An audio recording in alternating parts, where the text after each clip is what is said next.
All right, folks, we're going to be looking at Unit 4, and I'm going to be, Unit 4 is basically dives right into app building. There's no playgrounds that are attached to Unit 4 like the other units where we're trying to learn concepts. Now in Unit 4, we're full on trying to apply all the concepts in building apps. And there's actually, I think, 4 different apps that we can build in this unit. I don't know if we'll be able to do all of them. Some of them go quick, some of them take a while, but I am hoping that we can at least get the color picker app hopefully built today. So that will be one of the assignments for Unit 4, even if it's not listed quite yet, but it will be. The other thing that we want to do here is look at some of the concepts in Unit 4 before we're kind of flowing into the exercises or the app builds. So, and real frankly, there's, and I don't know if you guys are feeling this yet, but in order to build apps on the level that we're building, you do have to know basic coding first. That's why we start with playgrounds and, printing to the console and all of that. And then you get to the point where you build some sample apps and you're following a step-by-step. And we're still going to continue with that, but eventually you get to the point where you're going to start thinking about building apps for yourself. And there's kind of like the fundamental coding part, like we started with, and then there's also the GUI interface that we've learned a little bit about now. But then there's aspects to working within GUI apps where you're connecting the code and you're connecting the graphical interface, and then you're trying to meet your concept that you have in your head about the app you want to build. And you know what? It's challenging, right? And it's challenging to kind of conceive of an app and what it's going to do, and then how you're going to make it do the thing that you're thinking of. And it really kind of makes you rethink, like what it takes to be an app developer, and you know what, the truth is, if you do have a really cool idea, there's a lot of possibilities out there. The thing about building apps that's really cool is there are people that are doing it and making money without a lot of experience, right? And they're just coming up with a cool concept. So if you have a concept, it should make you feel empowered for sure. All right, so let's kind of dig into the material here. All right, so the one thing is that as you're building apps, as you've discovered, right, even though we have a step-by-step tutorial and I'm demonstrating, it's easy to make mistakes and overlook stuff, right? And there's a frustration that kind of goes with that.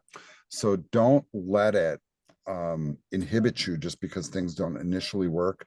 And if you do get into these situations where you have stuff that's not working, be brave and maybe step away from it for a little bit and think about it. And sometimes when you come back, you see the errors a lot more clearly.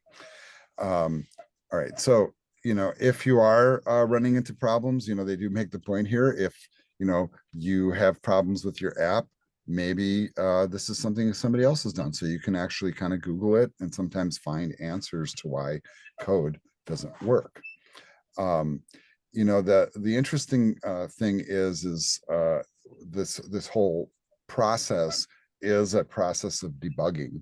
So like when you have problems, how you trace your problems down and figure them out is kind of a systematic thing, and there's some definite techniques and how you should proceed. If you're looking at code typically operates from the top down. With the app that we were just building, this bouncy ball app, all of that code is steered by this setup function in this particular app. So this is the kind of like the main function, if you will, like if you know how to program in like Java or C#, for example, or Python, where you sometimes set up a main function and that steers the whole program. That's kind of what this one does, right? So this is the one that steers it. So a good place to look, right, to begin. But then we have all the functions that we declared along the way that do all the work. And then those can have problems too, and sometimes they can conflict, right? So being really systematic about how you proceed, I think, is important. There are kind of interesting pathways in programming that a lot of times people don't think about. So like being an app developer is a thing, right? And being able to create like mobile apps, especially like the ones that we're building here, is intriguing and it sounds fun. But maybe that'll be your career path, maybe it won't. But there are other career paths in coding too. And one of them is a quality assurance engineer. In other words, a person who tests apps for a living, right? Like somebody else built them. And then your job is to see what's wrong with them and try to break them. Or you know what's broken and you try to fix it. So if you get into that as a career path, and here's kind of the more interesting thing. Often when you start out as a programmer and you're working for a big company, that's the kind of task they put you on, is fixing things or refactoring code or weird things like that. But if you ever get stuck in that role, here's some kind of general guidelines that they're pointing out. If you're going to be a troubleshooter for an app, you should first understand how the app is supposed to behave. Like what's it actually supposed to do correctly, right? Like the ball falling through the barrier in the bouncy ball app is not a good thing, right? So knowing that helps, right? Um, Anticipate all the possible paths a user could take through the app, not just the common ones, like not the ones that you would expect. But what if you have like somebody does this like bouncy ball app, and then they do something really goofy like like this, for example. um you know what if the user does that? And here's the thing: once the ball settles down, I can't move the barriers or restart it. Well, I can do that, right? But I'm stuck now. So this is a problem actually with the app. That's an example. So you have to kind of anticipate those things. So test all the paths and at least or a good representation of them. For paths that fail, report the failure in detail and take steps to reproduce the error and how the error manifests. Now, it doesn't take too much here to figure out maybe how to work your way around this. I can't move the ball. I can't move the barriers because the ball's not out of the scene. So I'm kind of stuck here forever. The only way to fix this one is to end the program. Maybe it would be good. I'm just kind of thinking, what if you had like a reset, like reset and hold the ball, don't drop it kind of button might be good for this app, but that's a whole separate programming step. Right. But that's kind of the example of it. All right, we are going to move on to section 4.1 now. And what we're going to do is we are going to build a color picker app. That's where we're moving to. But we talk about apps kind of in conception. You can read this all yourself if you want. That's absolutely fine. But when we think of an app, we tend to think of apps on our phone because that's what people predominantly use for computers these days are their phones, right?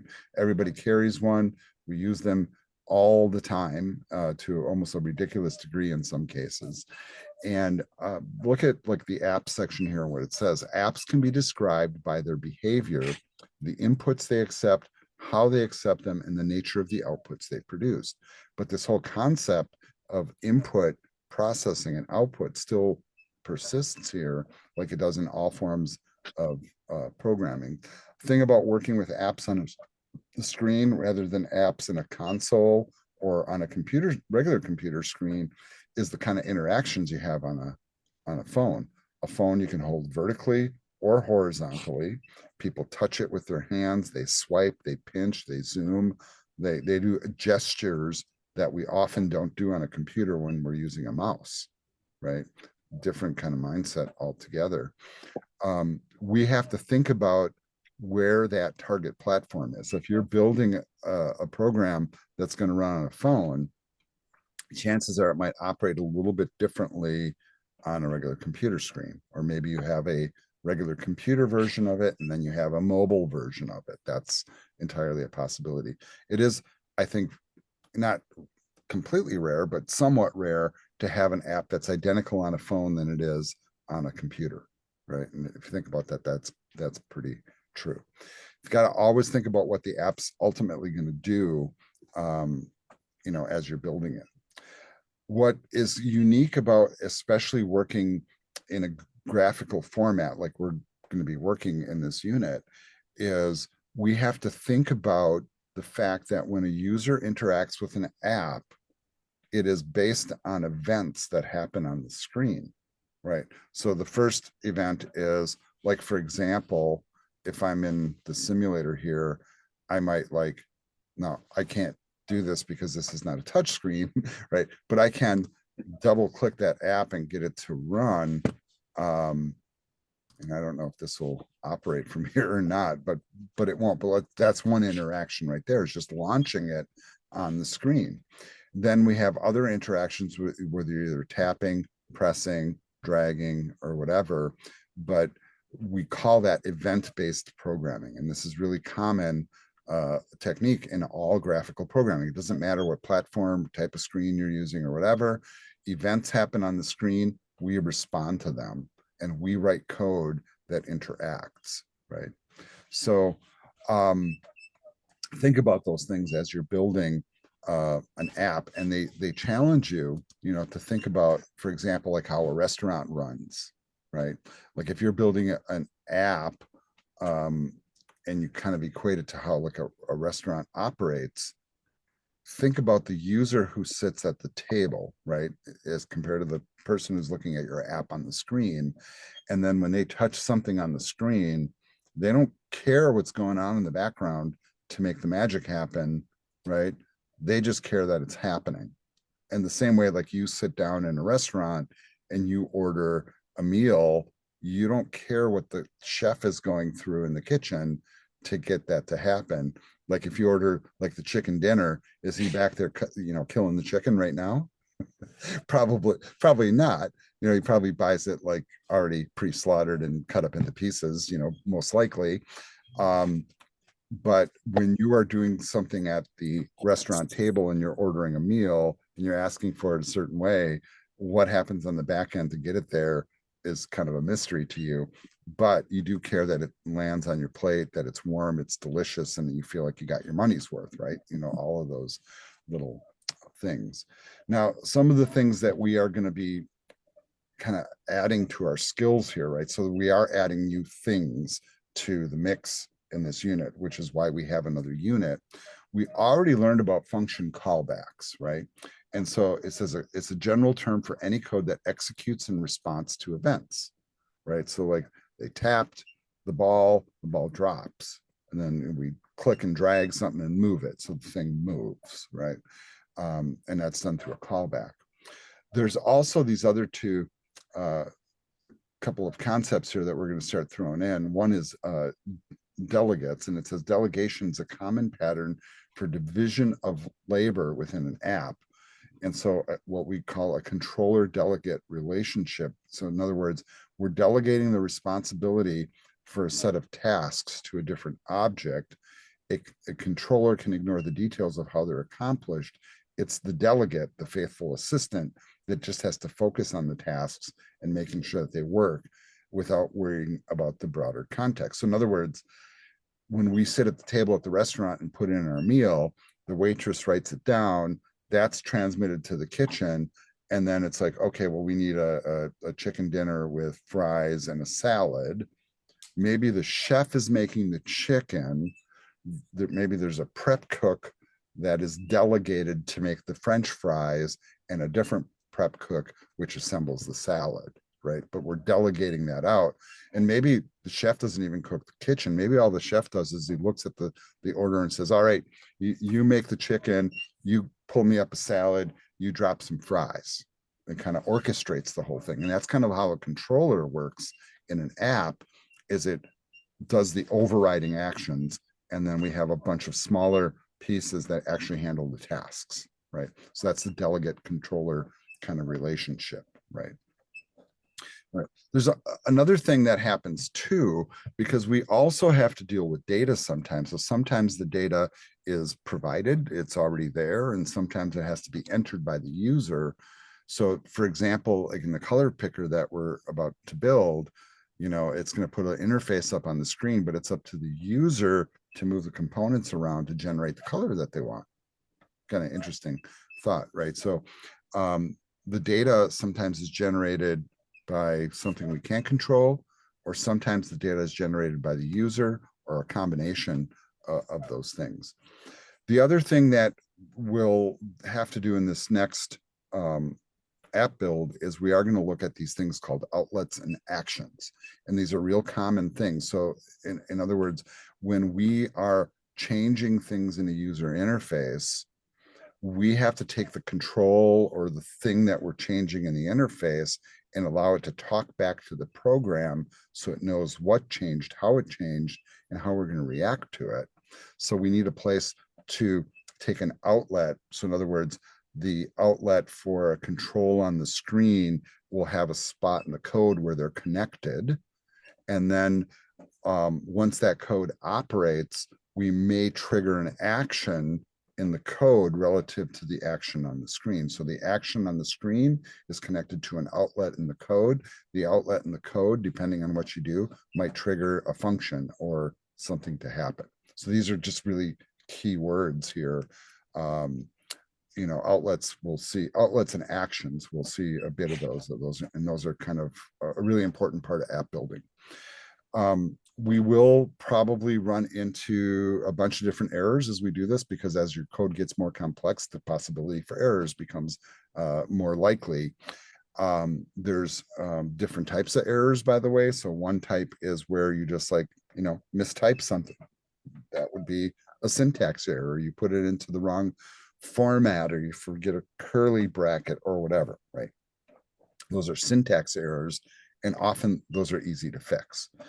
What is more difficult to fix, though, is, because you have errors that are the result of your bad logic, right? So you might have errors that are syntax errors. Your program won't even run, right? If you got like red underlines and stuff, it's just not going to work. But it is possible to have, for example, runtime errors. And you know what, that example of me like moving the barriers, where I set it up to catch the ball and then I couldn't move the barriers and I couldn't redrop it and do anything, that's what I call a runtime error. So compile time error is bad syntax, red underlines, you can't even run it. Then you have a runtime error where the program runs, there's no errors, but there's a problem with the logic that inhibits me from like really running it correctly, right? So that's a runtime error. It runs, but there's still a problem here. It'd be nice to have a way to exit out of that ball stuck problem, right? And so that really is a matter of like you and your logic and your problem solving. And that's the most difficult kind of problem actually to solve, right? So like we have to think through that. And sometimes you have to be kind of the devil's advocate, which is why we talk about people that test code, because those kind of people will, it's easy to like run a program and do what's expected of you. But what if you do like the thing that's not expected and the program gets stuck, right? And so you're showing that there's a flaw in the logic by making it get stuck, right? And how do you overcome that? Well, testing is really how, but honestly, good planning helps a lot too, because that way you can adjust things in the code, right? And they give a whole bunch of examples here in the book of like what type of errors might cause it. But I think like that example that I did with the bouncy ball where it's catching the ball and then we're stuck, right? They give you a couple of different techniques here.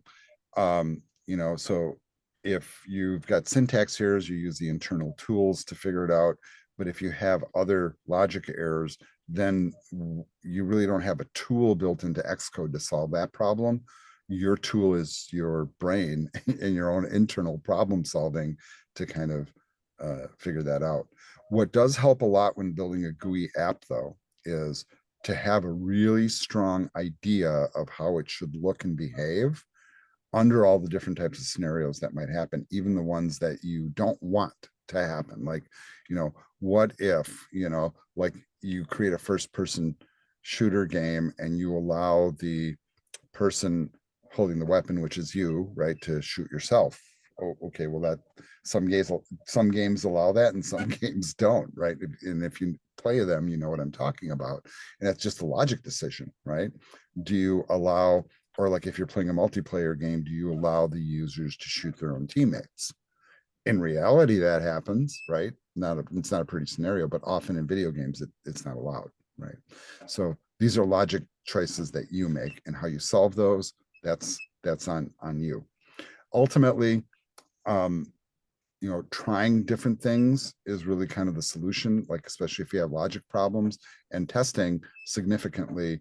And really, that's one of those higher level skills in programming too, is learning how to write code that tests your code. That's a whole thing too. All right, that's enough on the luxury bits, by the way. And they have a couple different things here that they suggest that you try, right? And I'm not going to do any of these, but I would encourage you to try them. But one little kind of word of thought, and I don't know if you guys have ever done this, and I'm looking at this last little box here on the bottom. Have you ever used a program like a one that you maybe paid for, right? And maybe even paid a lot of money for it. And as you're using the software, you discover a problem with it. Did you know that sometimes companies really love to hear about that, right? Like if you run into a problem, you figured out how to break their program or one thing that their program's not doing correctly, that you contact the developers and let them know, right? Another method for that, by the way, is you can write a review and you can give them like, a low star rating or whatever, and they'll pay attention to that and how they respond to it. Like a smart company would look at the reviews. If you got like, 500 people complaining about, hey, when I click my two barriers together and it catches the ball, I'm stuck. Them paying attention to it and finding a fix for it is to their benefit, right? I mean, absolutely. So a negative review can actually be a positive. But if you do run into problems, there are also companies that sometimes will reward you. For example, by pointing out a bug, like for example, they'll give you an upgrade for free, or maybe they'll refund the cost of the software, or maybe they'll give you some sort of perk or a discount, or who knows, right? Like whatever the company is. So you're encouraged actually to do that. All right, what we're going to do next is we're going to work on the first app build here that's in section 4.2, which is the color picker app. So I'm just going to get rolling on this immediately. We're going to talk a little bit about what we're about to learn, and then we're going to get into the coding. So the goals are listed there. So explain the actions and use them to run code when the user taps the interface. That would be good.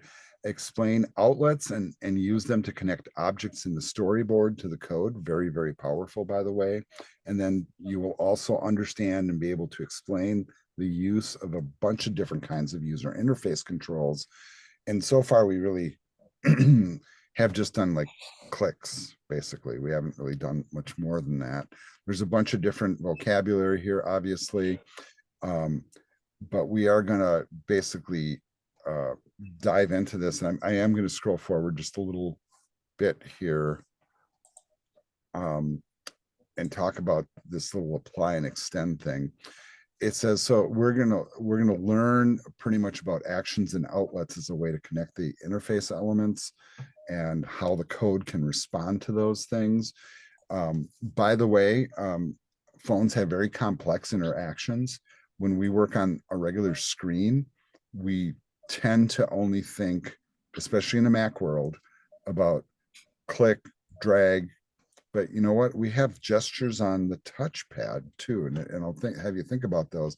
Like on the modern Mac touchpads, you have a click, you have a deep click. I don't know if you guys even know that. You have a 2-finger click, and then you have 3-finger swipes, pinches, and zooms.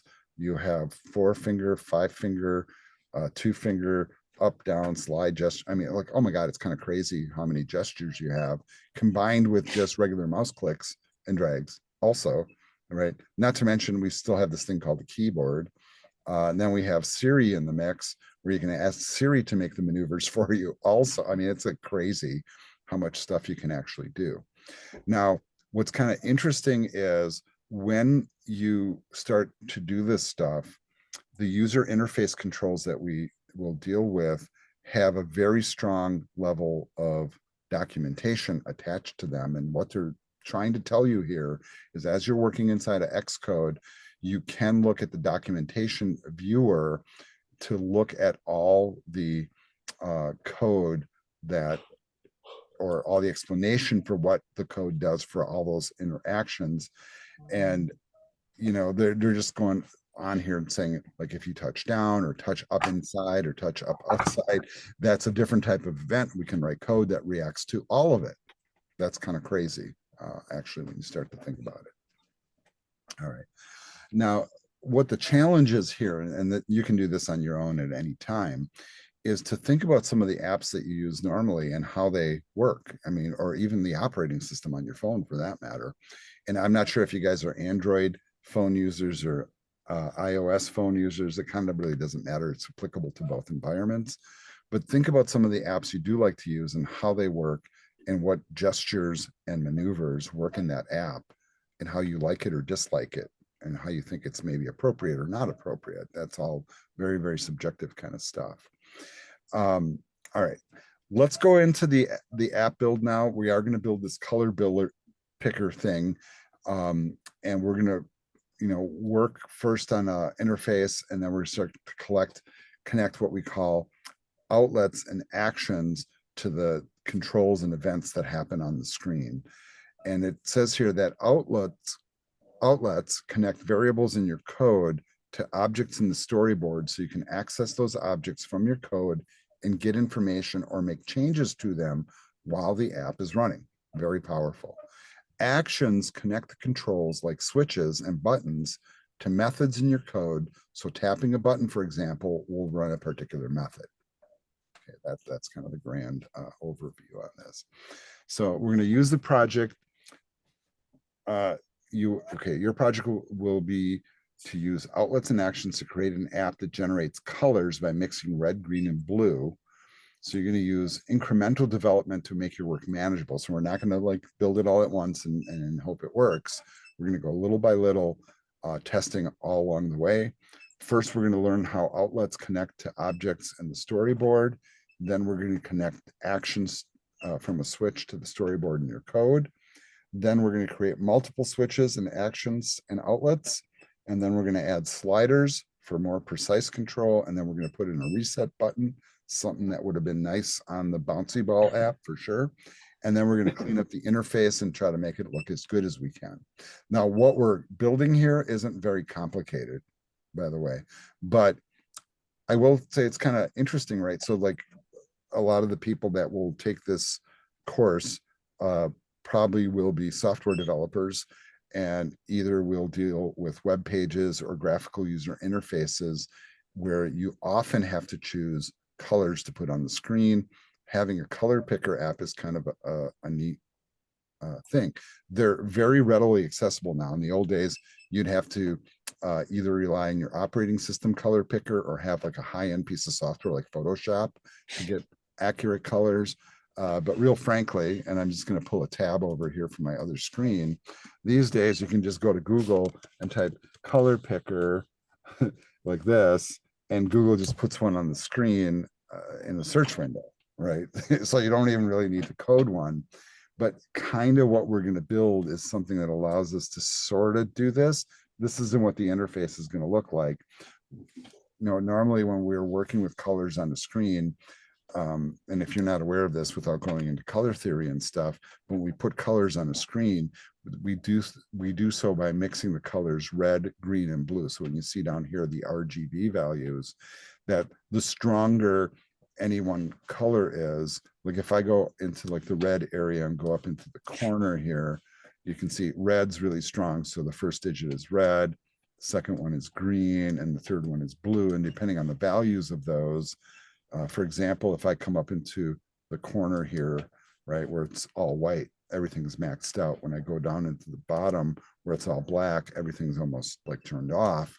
And then any other is really kind of a mix of like what color you're choosing and how strong that color is. So that's kind of the theory behind it.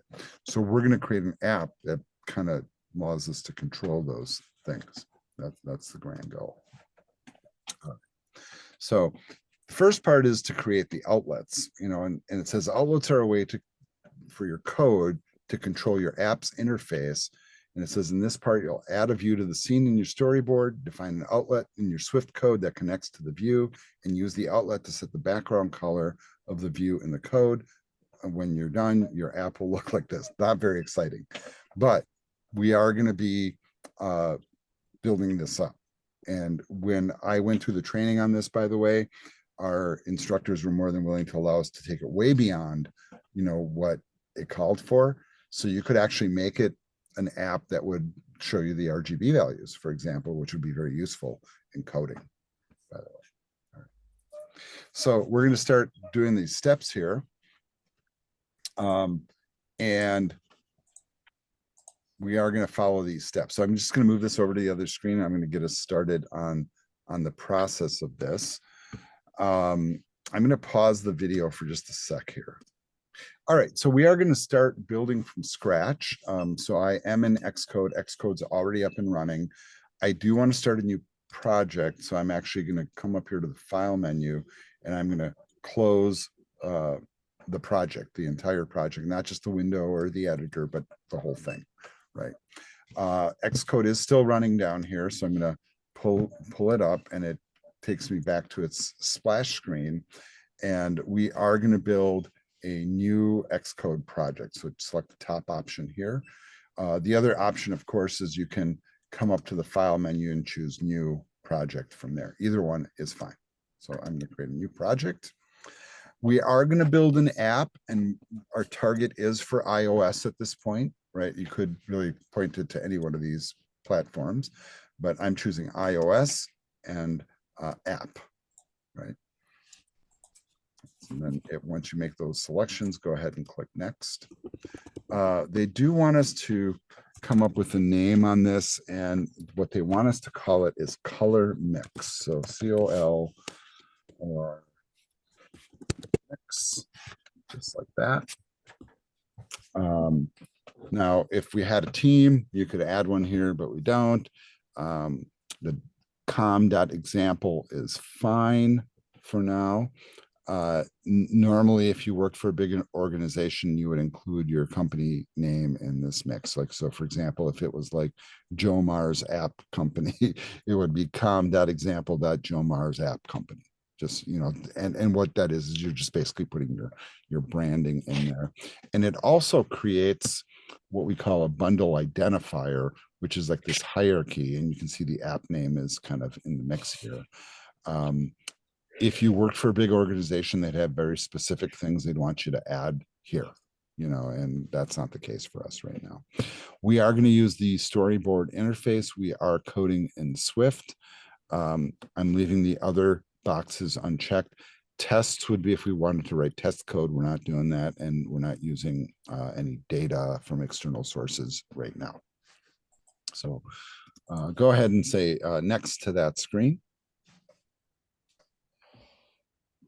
And I'm trying to get my Zoom toolbars, which are just way in the way here on my other screen. So go ahead and say next. Then the other thing here, and actually, I'm gonna go back here for a second. No, we're okay. All right, I just wanted to make sure I didn't miss something. We want to give it a name. And choose a spot for it. I do have this folder here that I'm going to be using. So basically what it's going to do is it's going to put it in the folder with all my other app builds. And so it's going to be right there. If you did have a GitHub account or whatever, you could always connect it. Not really a concern at this point either, but that's a possibility. Right. All right, so go ahead and click create.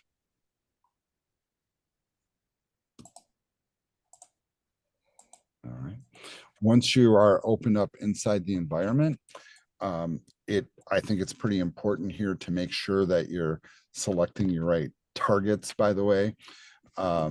So this will propagate out to an iPhone 14 right now, right? And you can choose the platform. As you read the book, they're pushing it out to an iPhone 13 Pro. I'm using the 14 since I have it available.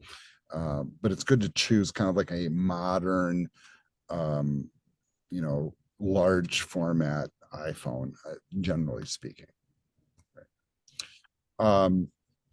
All right. As the app does open up, though, you do get all this other stuff that pops up on the screen. And not that this is not important, but this is kind of the overview of the project.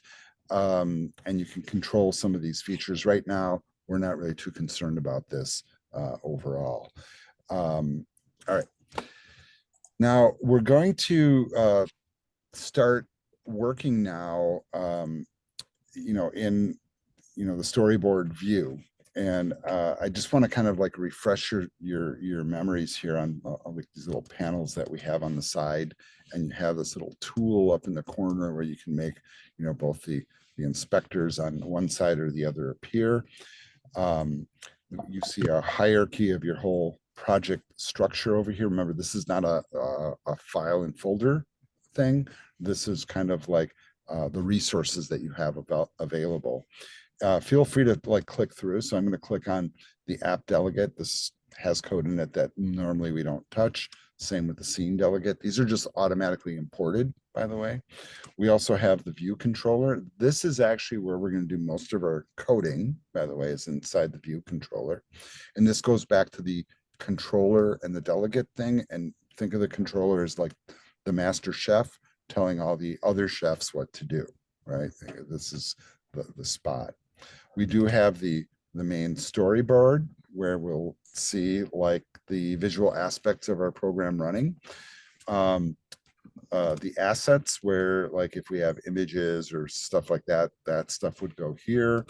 The launch screen. So what this tells you is basically that when an app loads up, you can have a screen that pops up, and a lot of apps do this. If you think about it, you have a screen that pops up and maybe shows a logo and an animation or something, and then it goes to the main program screen, right? But we can see both of those here. And then of course we have the info area where we can basically take a look at some of the subcomponents. And I'm just kind of like digging in, and there's not really much here, but you can look at all little components and what they are here in the whole application. This is kind of a really interesting screen. It shows you like what kind of data type they are, the values that they hold. But for now, we are going to go basically to the main storyboard. That's kind of where we are supposed to be. And as we're working here, it's a really good idea to take what is listed at the bottom of this main storyboard and make sure that your output device down here is the same as the one that you have up top. So mine both say iPhone 14 Pro. It is possible that it might say something else like iPod Touch or something weird like that. So just make sure those are matched up. Our general target is the iPhone. So now what we're going to do here, and I don't know if you guys are noticing this, but I have my fingers on the touchpad right now, 2 fingers, right? 1 finger doesn't do that, but if I use 2 fingers, I can kind of move this storyboard around, and you see kind of like they have this like mini window representation that shows you how it sits when you're all done. But I mean, for the most part, I want to have this fully in view. 2 fingers on the touchpad allows you just to kind of scroll around like that. If you have the magic mouse, that hypothetically should work on there, but for whatever reason, it's not quite as smooth on there as it is on the regular touchpad. Just heads up, right? First thing they want us to do is they want us to add a view to the object library. And I don't know if you guys remember this from like the very first app that we built, but the object library is accessible from this little plus mark up here, right? So you see that up in the top toolbar. So I'm going to click that and it brings up a little thing. And I am looking for a very specific thing. And I could scroll and look for it. Or what you will quickly learn how to do in these interfaces is I know I want a view. So I'm going to type view and you will see a whole bunch of them come up, and there's a bunch of different ones, but I just want the generic view container. And you notice I have to scroll down for that, right? So there it is. And what I want to do is I want to take this and I want to drag it into the interface somewhere near the top, kind of like this. And you'll notice right now the magic mouse is fighting me a little bit, but it does have little guides that pop up to try to get you centered. Now, we're not going to have a lot of stuff on the screen, so you may as well get that centered. Near the top and centered is where we want it.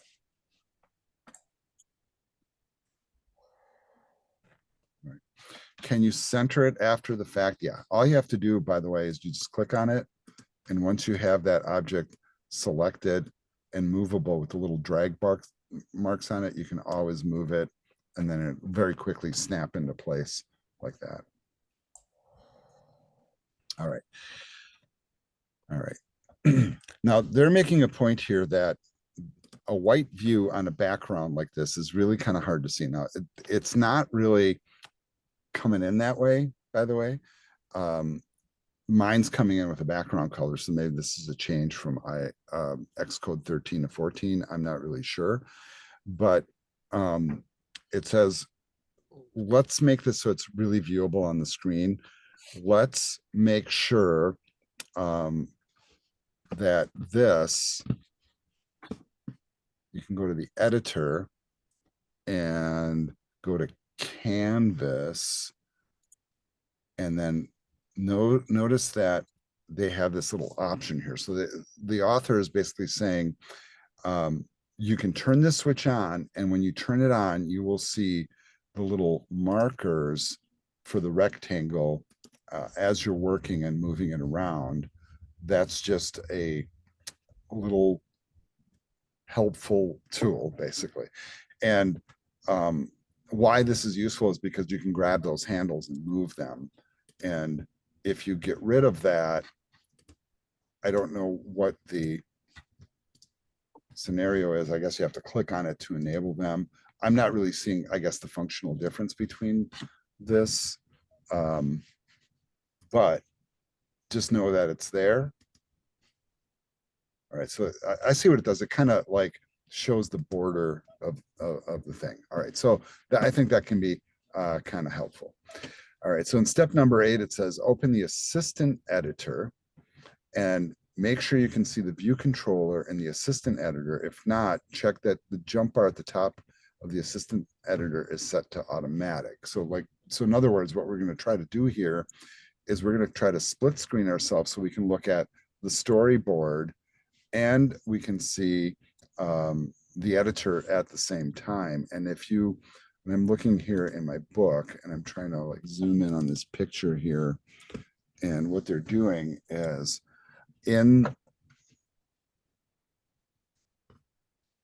all right, and so this is how they're running it.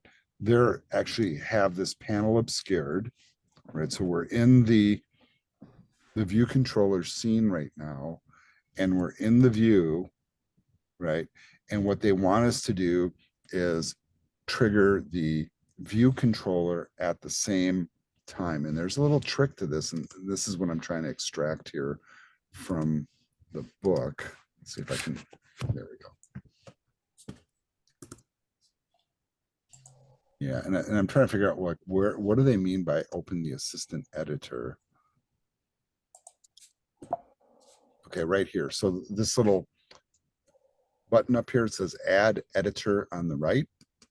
We're going to put that there, and it should ideally open up with the code. If it's not opening up with the code, right, then we need to kind of come out of the hierarchy here.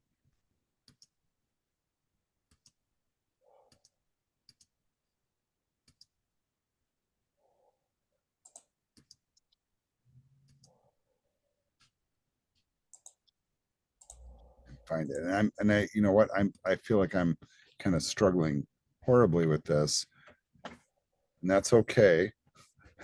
I'm not afraid to admit it. So I'm going to try to reset my screen here. And worst case scenario, you can close all your tabs and reopen them is really kind of the thing. So view controller here, and then I'm going to try to open this. This is really what we want. And we want to open it in a tab. And I want that tab. Okay, so now it's open up in a primary tab, but I want to do it like that. All right, so you guys caught how I did that? Maybe not quite so elegant. So really what I'm trying to do here is arrange my screen so I can have a code window open and a storyboard open at the same time. So they have theirs set up where this tab, right, is over here, right, and that tab is over here, right, and you can kind of arrange those all you want. But what I'm going to suggest that you do, by the way, is you just kind of fumble with controls a little bit until you figure it out. And what I'm trying to do now is get this one, and there should be a shortcut way to do this. And I don't, if it's not new tab.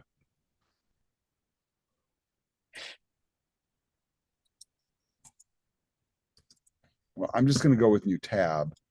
And then as I'm in that tab, I'll just hit this little thing. All right. And both of them become the same.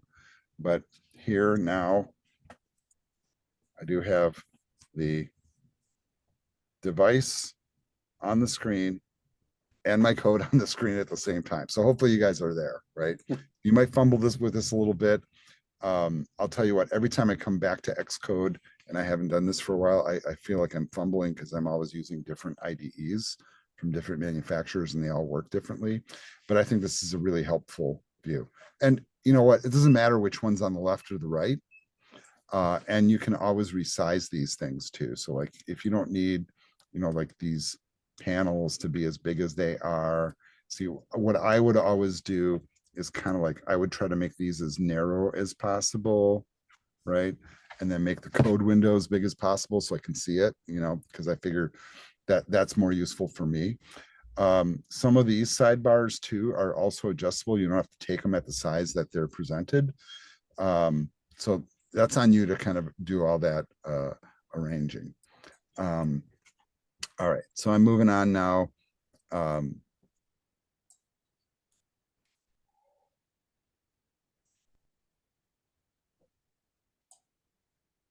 All right. So I'm just reading the next. Okay. Open the assistant editor. Make sure you can see the view controller. All right, we're in there. In the assistant editor, if not, check that the jump bar at the top of the assistant editor is set to automatic, and I'm not really sure where that is. So we'll just assume. It's I'm not even sure where they're talking about. They don't like point to spot on the screen in this image. So I'm looking in the book and I'm like, okay, whatever. They're not. Oh, I see. Oh, under layout. Yeah, here, right. Yeah. All right. Well, either way, I think we're good there. Let's move on to the next scene or the next step. Next, we want to control drag, hold on the control key and then click and drag with the mouse from the view you added into the code. Make sure the outlet is chosen in the connection pop-up menu. Okay, so that's the next step. So this is really weird. So here's the view, right? So we have it selected, right? And I'm just wondering if I put the right one in here, I'm going to kind of repeat these steps. Right? I'm going to, and I know this seems kind of silly, but I want to make sure I'm doing it correctly. I just want to see, I must have grabbed the wrong thing. See how this is highlighted? Not what I wanted, by the way. I just want a regular view. All right, I should filter. Okay, here, and you can see what happened is I thought I clicked this one, but I clicked that one. All right, so I'm going to click view, and I'm dragging that onto the screen once again. Okay, that looks a lot more like the book. So they're right? So the bounds, all right, so that makes more sense. Okay, right. If I remove the bounds rectangles, I can't tell that it's there. But okay, so now it makes sense. So I had the wrong kind of view up there. All right, now with this selected, so we have that rectangle selected, we're going to hold down the control key, not command, but control, and then we're going to option drag, and we're going to drop this into the view controller, and I'm going to drop it right here. So notice not inside that view did load function, but inside the class, right? Here in the box, you'll notice a little thing. It says connection, says outlet. That should be mostly what we're using here, right? So make sure that's selected, not outlet collection, but just outlet. The object's the view controller. And then here we want to give it a name and we're going to call it color view, right? Yes, question? Yeah, how did you get to that again? I'm sorry. I had a I'll little bit of cancel a it here. hiccup here. Basically I clicked on the rectangle to select it. So you Okay. little boxes. Then I Yep. held down the control key and then I clicked and dragged over to the code and dropped it in. Oh, Yeah.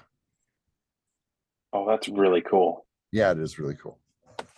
And then it should say connection is outlet. The name is color view. And then we will click connect. Now there are some options here. Sometimes we will choose different things, but we're going to use regular. We're not worried about any of these other things. Right. And so we're going to click connect. And then you'll notice what it did is it created this thing called an IB outlet in our code. Right. And a couple things to notice here. First, notice in the sidebar that you have this little circle that appeared with a dot in it, right?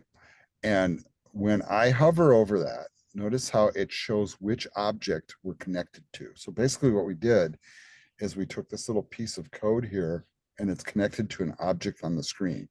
Now, this is super, super powerful because in other GUI languages that I've learned where they have, similar types of approaches, there's no like drag drop like this that works quite so cool and easily, right? You will notice some of the things carried over. So like the connection is weak, whatever that means. It's a variable, it's color view. We're pulling from the user interface and there's an exclamation point all put in there. The book explains each one of these. So the circle, the filled circle in the sidebar indicates that the outlet is connected. If the outlet wasn't connected, the circle would be empty, by the way, right? So it's connected. So if you have an empty circle, delete your code and try control dragging again. It's kind of the answer. The next part here, the IB outlet weak, that's just a signal to Xcode that the property on this line is an outlet. It just tells it that it's an outlet. The variable color view, right? That's what we called it, right? So we're just declaring that we are creating this color view property. And then the type of property that we're using for color view is a user interface view, right? The exclamation point basically means that if the outlet isn't connected and you try to access this property, your app will crash, right? So it's important that it is connected. The user interface view is the basic type used in just about all iOS apps, by the way, and everything you see on the screen is some sort of a user interface view, everything on the screen, right? So, and because it's on the screen, it also handles interactions with the user, right? It says here, the important thing to remember is that when you use color view in the view controller code, you're referring to the view you've just added to your storyboard. Right, so that's pretty important. All right, let's move on. The next thing is we're going to set the view's color. So find the view did load function. So this is kind of the function in the view controller that runs everything on the interface. So this is really important. Just the way that we use the setup function in the other one to run the whole bouncy ball app, this one kind of runs the entire user interface. So there's that function. That's a really important one. You can't remove that one, by the way. All right. So inside of it, we're going to add the following code. And you can get rid of this comment if you wish. I'm going to leave it for now, but they want us to type color view dot background color equals dot black. Okay. So we're just going to add this code. It's not really hard to figure out what it's going to do. And it says when the items from the storyboard have all been created and the outlets and actions have all been connected, view did load is called. The code above sets the background color to the view of black. And then you see the storyboard doesn't change color because the code doesn't run until the app is run. Okay, so in other words, you would think that by me adding the code here that we would see the box filled with black, but it's not going to happen because I haven't executed. It only happens when we execute the code. Right? So now let's go ahead and run this. So here's kind of our first run. So hopefully it doesn't crash, right? Simulator will come up. So it's doing a little bit more building this time. And there's the box. So it took a second. The view loaded and the box came up and it's black. And hopefully that worked for you guys. All right. Anybody have any issues? You're okay? I don't know if Uh, it's still loading or what. yeah, I think my entire background is black, I think. Oh, wait, no, there it goes. It Okay. finished loading. Mine's black. Sorry, it just took a minute. Yeah, mine took a little while too. It takes a moment for sure.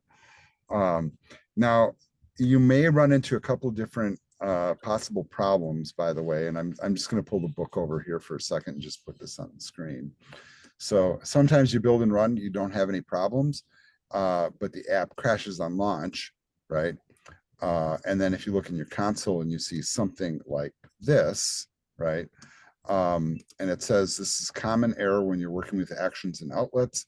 It doesn't tell you where it actually stems from, but you can know for sure it's somewhere on that screen. And generally speaking, you shouldn't really have a problem with something as simple as we're doing, but who knows? I'm just putting it out there. So for those that are maybe watching this as a video and don't have the book handy, you can kind of use that as a little bit of a guide.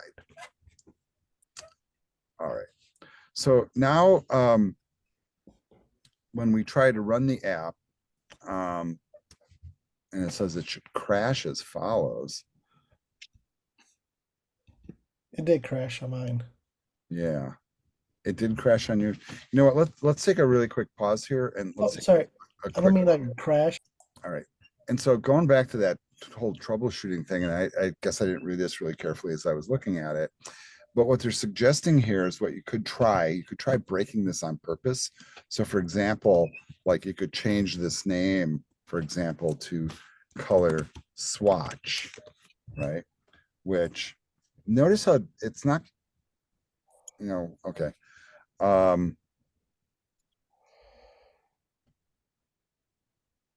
Okay, so I'm going to control Z that. That's not where I want to change it.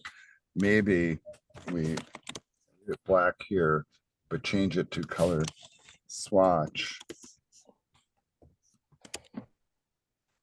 here. And I'm not sure which spot they're telling us to change it in, but you can see that it's telling us, that I can't find it. So just be mindful, that the names do matter here. And if you're running into problems with locating certain aspects, like you might find, for example, that you get really weird cryptic error messages, and they basically are just trying to coach you here in the book. And here's the thing, you can like run the code with errors in it and it will break. So let me see if I can actually do that. You guys don't have to do this on yours. Maybe it's just better to watch, right? Watch me break it and let's see if it'll even run, right?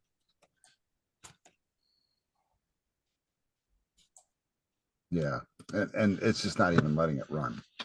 That's kind of the whole point. Control Z your way out of that.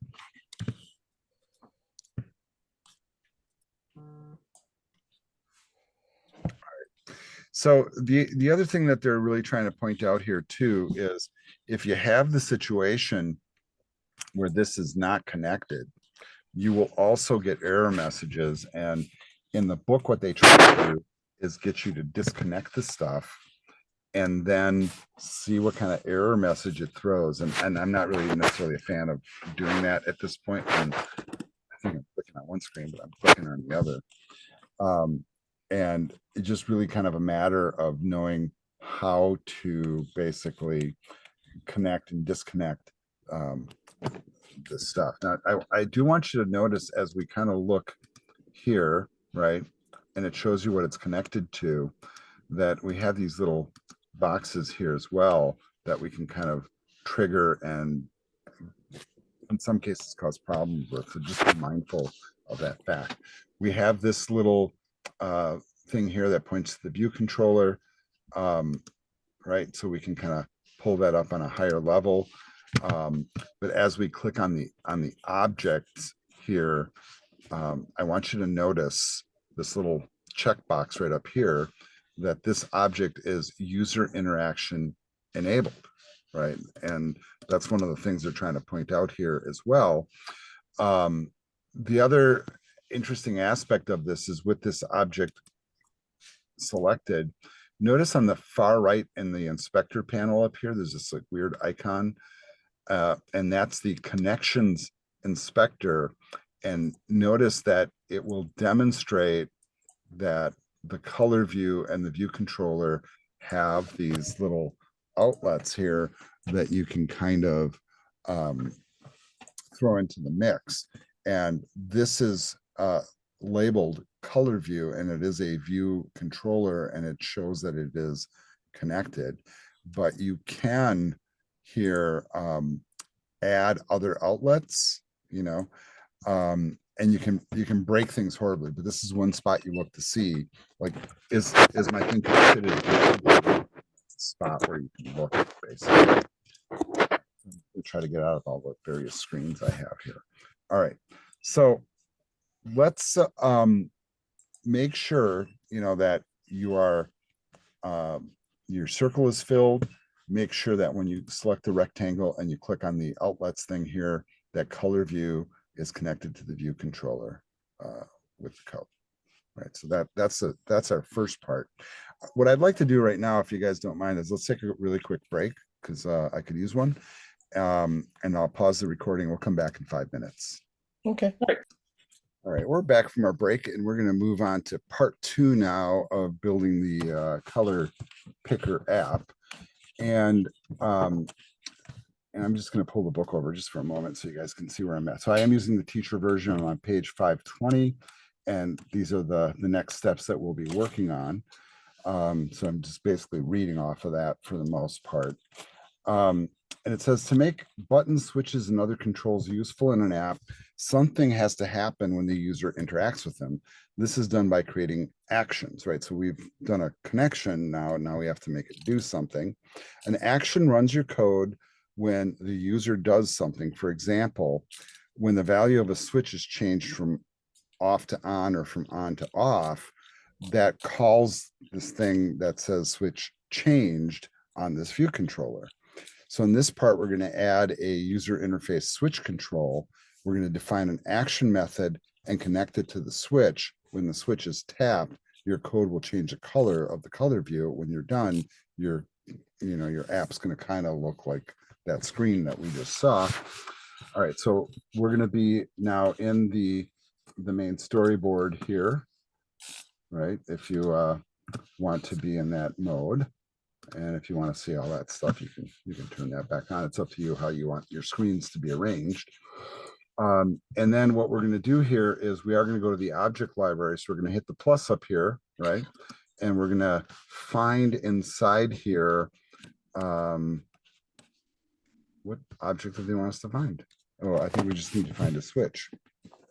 Find a switch. Okay, so let's go ahead and just type switch up at the top, and that's the only option, fortunately. And we're just going to drag it. I'm just going to put it right in the middle here down below. Just, real basic. We can move it later, by the way. And now it's on the screen, right? All right. In the attributes inspectors, while this is selected, and then over here in the sidebar, I think this one, I'm trying to like hover here. That's the attributes inspector, the one with the little slider icon. They want us to make sure that the switch value is switched to off. So that would be right up here. So state is on and off, right? We switch it to off. Now you see how it changed on the interface. So in other words, they don't want it to start out on, they want it to start out off, right? So let's make sure that we can also be in the code here. So hopefully you haven't like turned off the code view or anything like that. And what we want to do is the same thing that we did before with the view where we dragged it over. And what we're going to do is we're going to click Yeah, select the object, and we're gonna control drag that object. All right, and I fumbled with that, so I'm press my escape key. So control drag the object over to my code, and I'm dropping it a couple lines below where we were before. It's going to be an outlet. It comes from the view controller. They want us to name this switch changed.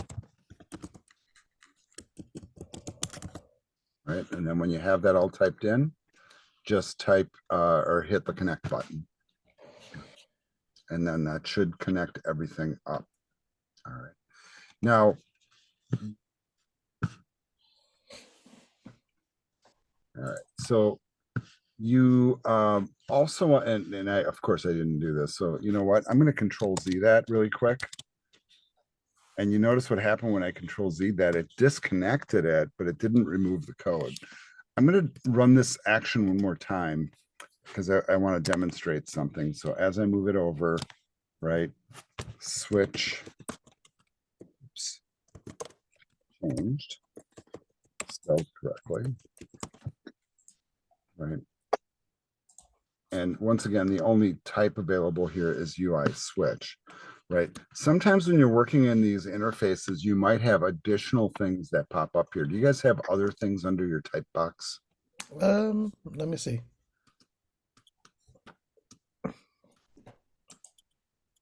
Nope, just UI switch. Okay, that must be because of the libraries we have installed. All right, so we're just going to go ahead and click connect. I do notice that my switch switched back to on, so I'm going to switch it back to off because that's what it wants, right?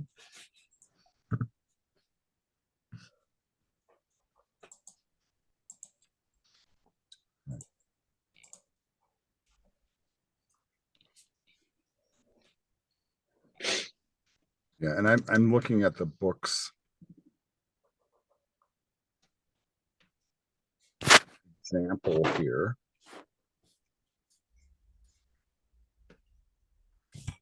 And see, I'm not getting the thing that they're pointing out. So I'm gonna undo this again.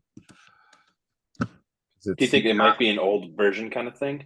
Yeah, I'm wondering, right? Because we should be dropping it in the view controller, but we should have a different option that pops up on the screen here when you control drag it over. So I'm gonna do this again.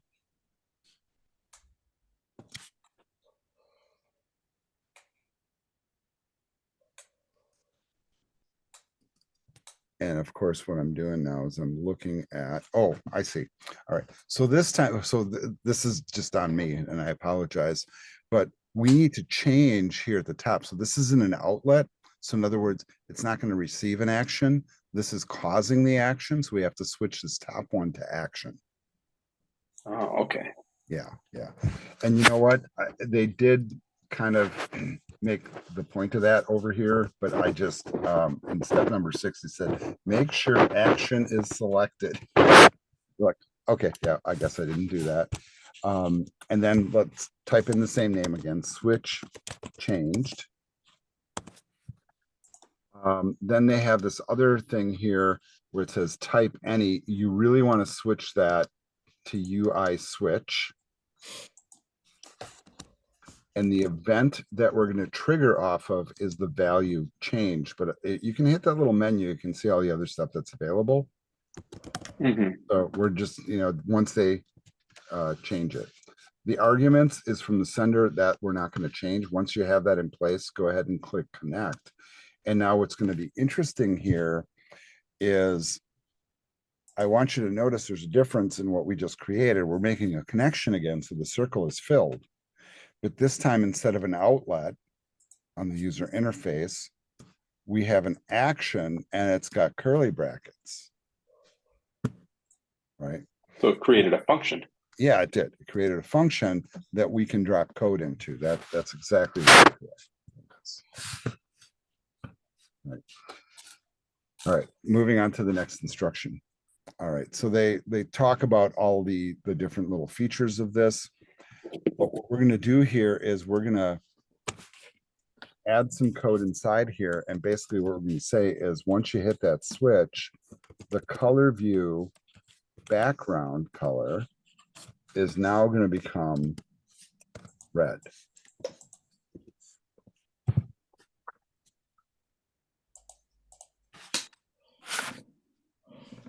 Okay. And you know what? They want us to run it. So let's go ahead and do that. So I'm going to hit the button and run it.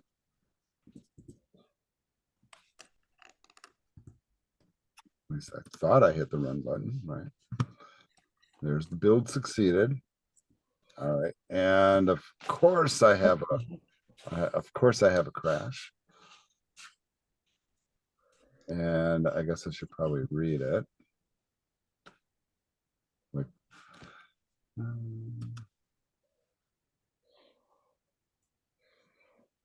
we're setting a value for an undefined key is what it's telling me.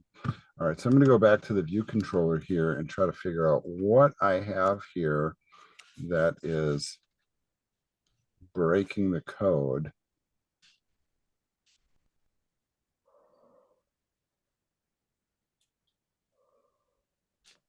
And so here's what I'm going to do. I'm going to stop this from running, right? Because we don't want the program running. But I'm also noticing, do you guys notice that I have like these couple of things here? Yeah, Yeah. Do you have two of them also?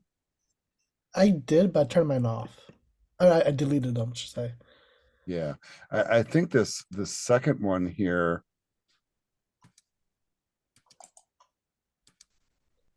I still got a crash. Yeah.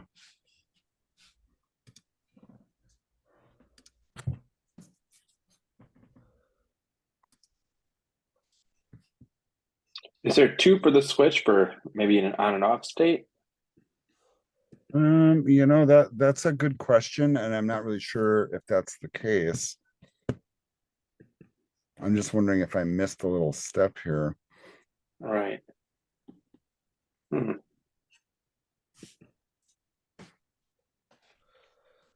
All right, so you know, the one way to do it is you can just, you know, blow away the code, right? And just redo it. So I'm going to try it again.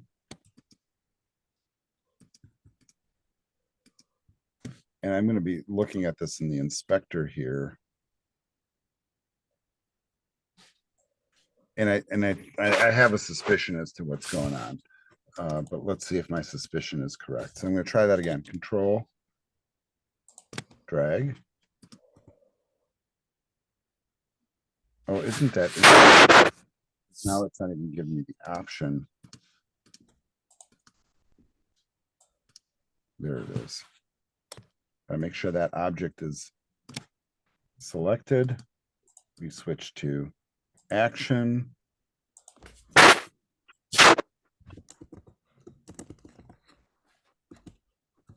I'm looking at my solution code here, you guys, just so you know.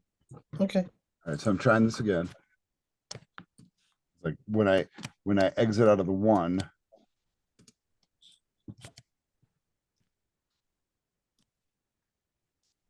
action, view controller, switch changed. Right now it's set to any, it really should be on UI switch. I don't think it really matters, honestly. So that might be one spot where we can fix it. Value changed, sender connect. Okay. And then. And so now this time we don't have a circle. Yeah. On the side. Yeah. And that it's kind of an indicator that we had something wrong before.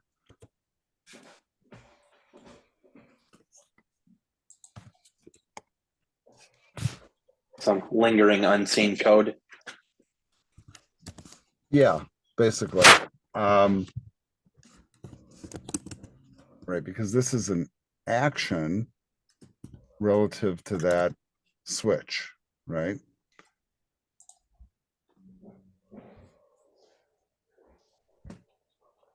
Yeah, I'm still kind of feeling this is wrong. Find out in a second.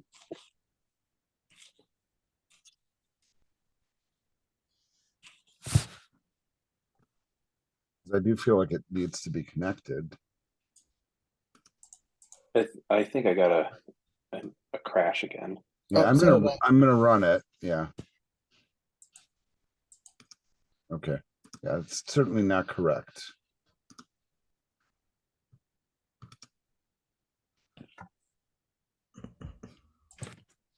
Do we have it maybe in the wrong order? Is it position of this code matter? Or? No, I think it's interesting though that after I ran it, notice what it did here again. It gave you dots. Yeah. So I'm gonna Huh. control Zing my way out. Mine did not give me that.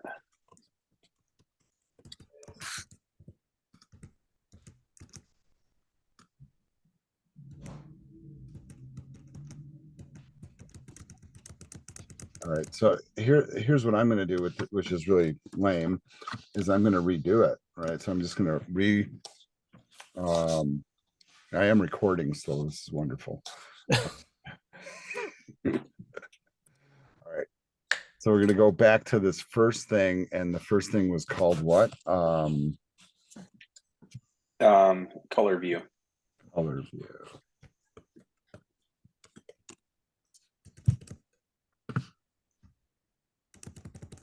Oh, yeah, and I control Z so much that I need to re-add the view. So I'm just gonna do it from all the way back and see how fast I can do it.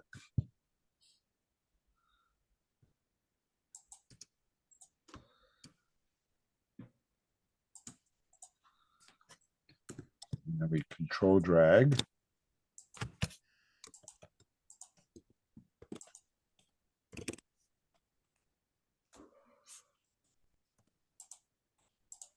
That looks good. Then we added a switch.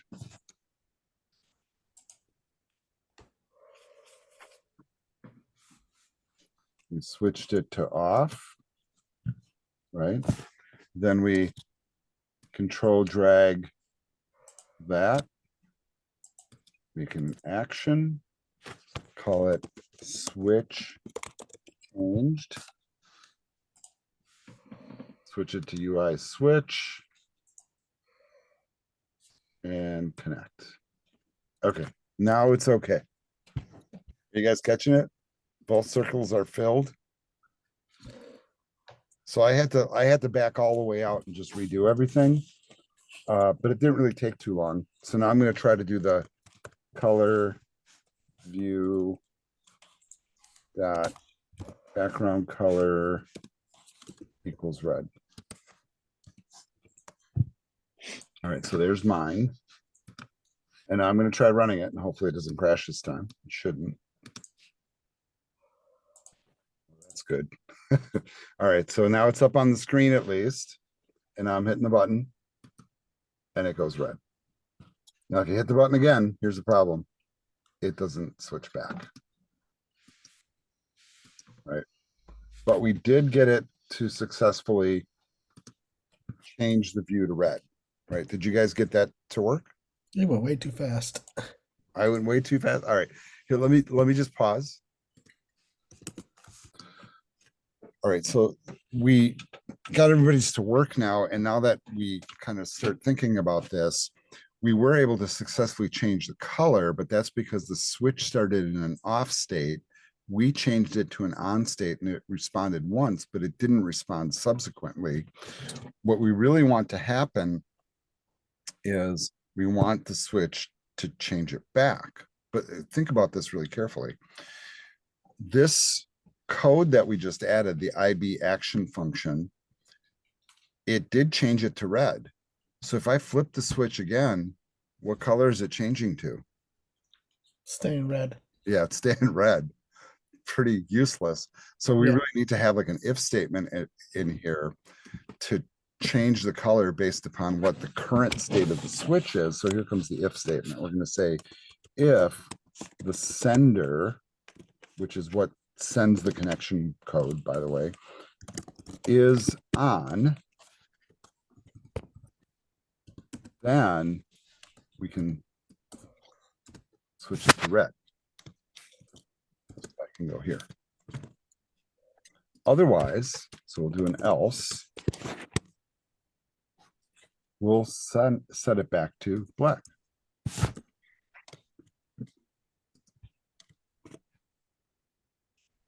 All right. Let's go ahead and run this and see if that does the trick. This is one step in the process here, folks. So here's red and black. That's very exciting stuff, by the way. No, but you know what? I'm making light of it, but really it is kind of cool, right? That we're able to, Yeah. I mean, we didn't really write a lot of code here to make this happen.